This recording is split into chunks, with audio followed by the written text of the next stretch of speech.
I wanted to talk a bit about the promises that were made after the killing of Michael Brown in Ferguson, Missouri. Do you remember that? 6 years ago. It just seems it doesn't seem that long. August 2014 in Ferguson, Missouri. And regarding the shootings of black men that seem to be coming faster and faster, whether it is shootings by police or shootings by rednecks in South Georgia or wherever it is, the main thing we're talking about is shootings by police. On the other hand, shootings by white people are as egregious and also have to be addressed. I get tongue-tied here because it's just, I don't know what the fuck I'm talking about. I'm talking about other Americans being gunned down in the street, either by law enforcement or by white people who seem to feel that they can do this shit and get away with it, probably because of Trump. But anyway, we have been where we are now before. And that is a black man on the asphalt dying at the hands of the police. And then we have protests across the country. After Michael Brown's death, it was Black Lives Matter. A national reckoning is called for. And then you have all sorts of promises and vows to change. And as reported in the New York Times a couple days ago, like I mentioned, the last time this happened was August 2014. Michael Brown was the victim. Darren Wilson was the officer, and Ferguson, Missouri was the place. And then after the upheavals, or as most print publications put it, after the unrest, God, I hate that term, unrest.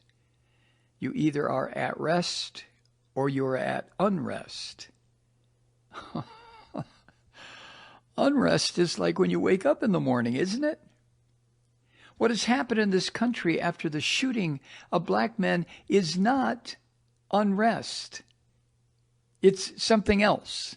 But never mind. What the hell? You know, I'm not the style writer at the New York Times, the Washington Post, or any place else. So I'll go along with what they have.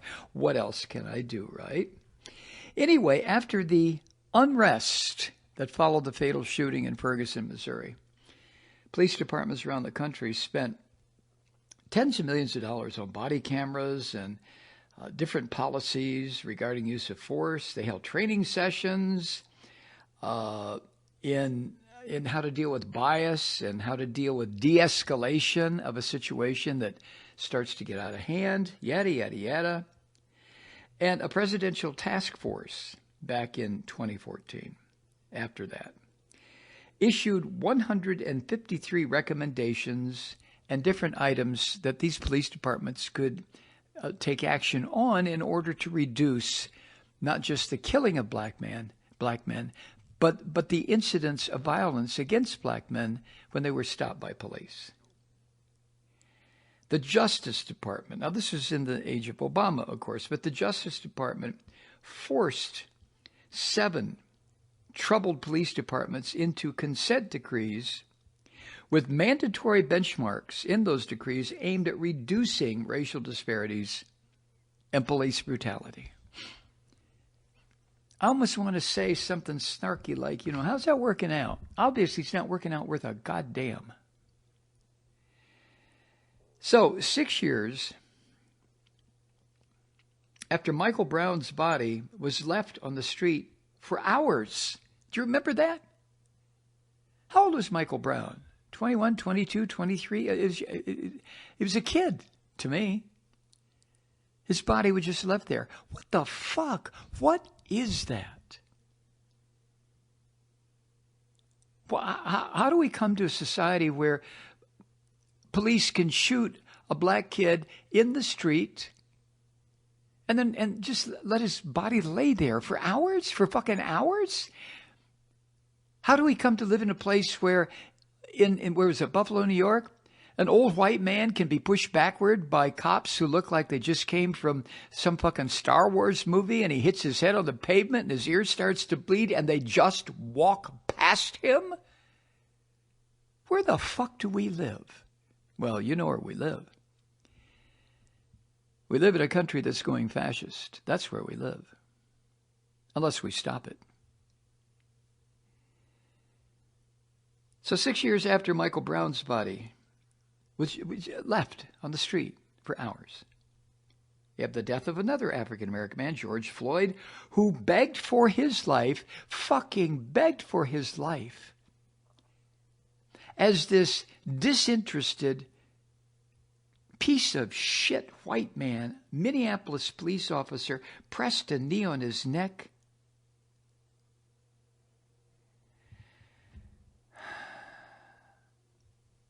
And it became very clear the plan to remake American policing, not only has it failed, it's bullshit.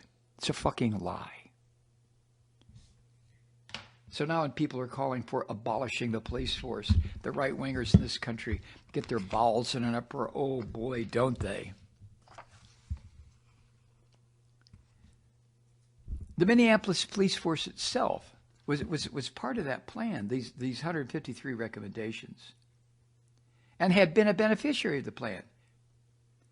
Minneapolis was to be a pilot site for a federal program designed to increase trust in the criminal justice system.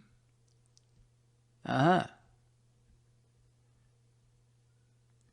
the program in Minneapolis, according to a policing expert who worked on the project, a guy named David Kennedy, it had a measurable impact, this federal program, to increase trust. But, according to David Kennedy, quote, it absolutely, obviously, transparently wasn't enough, end quote. Okay. Attitudes have changed, okay? Critics of policing agencies, police departments have been elected to positions of power. Okay. Some departments, police departments around the country, have decreased the number of arrests. Some have rethought these hideous stop and frisk policies like we live in fucking Moscow or something. And some police shootings have been reduced. And there have been successful experiments, not practice, experiments with diverting people to social services instead of jail. I'll give you an example of that here in Atlanta. Molly and I took our walk through a beautiful park in Atlanta. There's a paved trail that goes for a mile. And it goes along a stream studded with rocks, granite, huge granite boulders. It's really beautiful. Shade trees, green spaces. We were walking today, and we saw a bunch of people in Trees Atlanta t-shirts.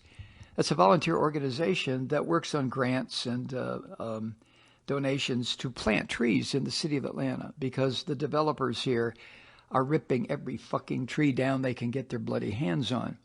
Atlanta used to be called a city in the forest.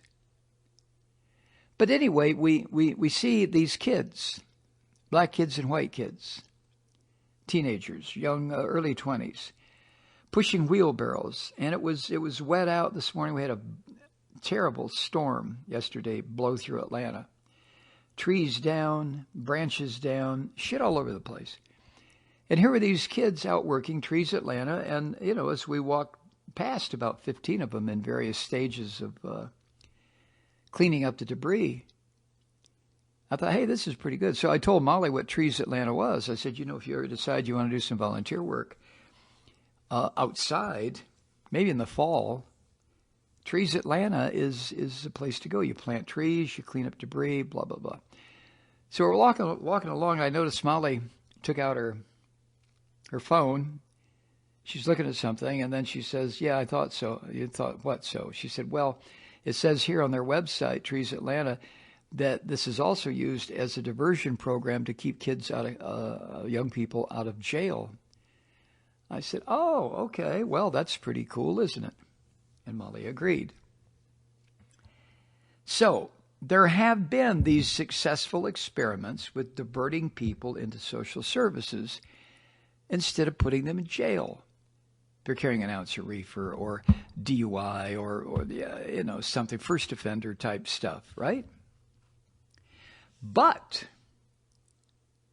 the most important numbers, such as the overall count of people shot dead by the police each year, those numbers haven't budged. You could make the argument they may be going up.